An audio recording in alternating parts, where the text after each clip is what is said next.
तो तुम आ ही गए गाइस। तो बताओ कि तुम्हारा फेवरेट गेम क्या है। मैं गेस करूं?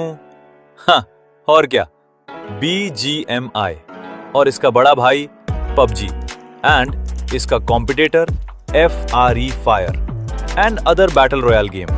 बिकॉज यही मार्केट में चलता था और चल रहा है, पर इंडिया में इनकी ग्रोथ तो कुछ अलग ही लेवल पर ही है। तो चलो आज जाने की ऐसे जॉनर ऑफ गेम्स जिन्हें बैटल रॉयल से जाना जाता है, ये कैसे शुरू किए और आज ये कैसे मार्केट को डोमिनेट किया।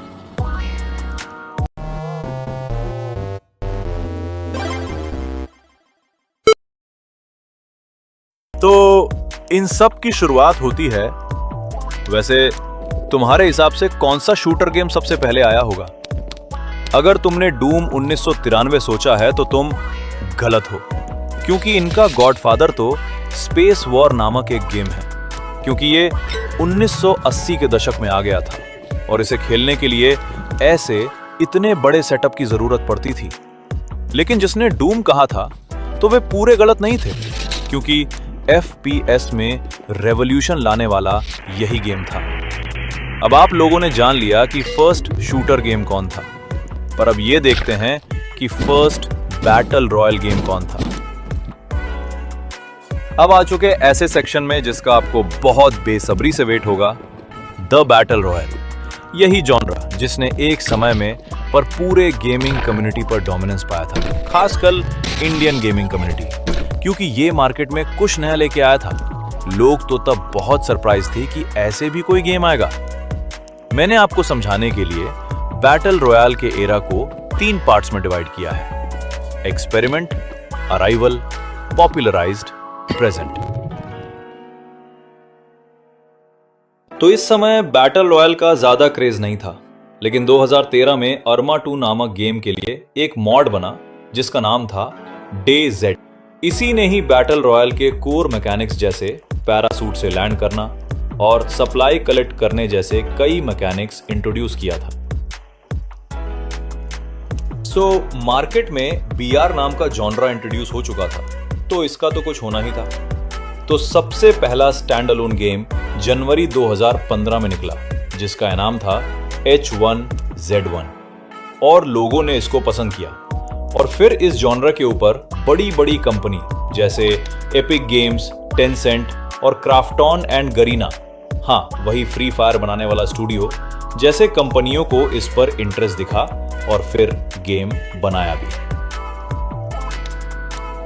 गाइस, जब से BR का इंट्रोडक्शन चल रहा था, अब आपको ये पता है कि ये 2017 से लेकर 2021 तक इसने तहलका ही मचा दिया था। एक से एक सुपर हिट गेम्स इस एरा में निकले, जैसे PUBG PC जो 2017 में आया था और इसने बैटल रॉयल को उसके पोटेंशियल की सीढ़ी पर चढ़ाया और ये खसकल एशिया में बहुत ही हिट रहा। और फिर फोर्टनाइट 2017 के लेट में आया और ये फॉरेन में छा गया, क्योंकि इसमें कॉम्बैट के साथ बिल्डिंग सिस्टम भी आया।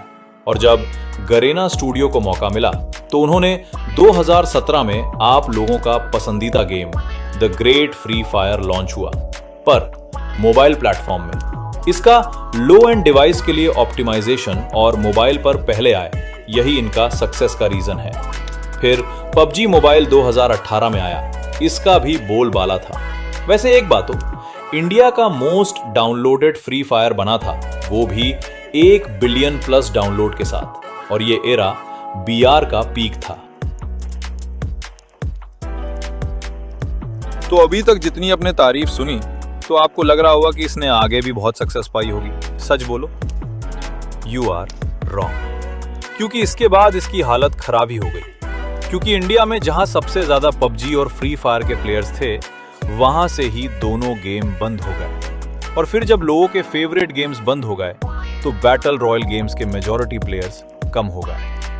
पर ट्रेन अभी भी देरेल नहीं हुई है, क्योंकि इसका जिम्मेदारी फोर्टनाइट, BGMI और फ्री फायर मैक्स ने लिया है और अभी भी अच्छा परफॉर्म कर रहे हैं। तो कंक्लूजन क्या है? BR डेड हो गया है। क्या इस जॉनर में कोई अच्छा गेम नहीं आएगा? तो इसका जवाब है नहीं।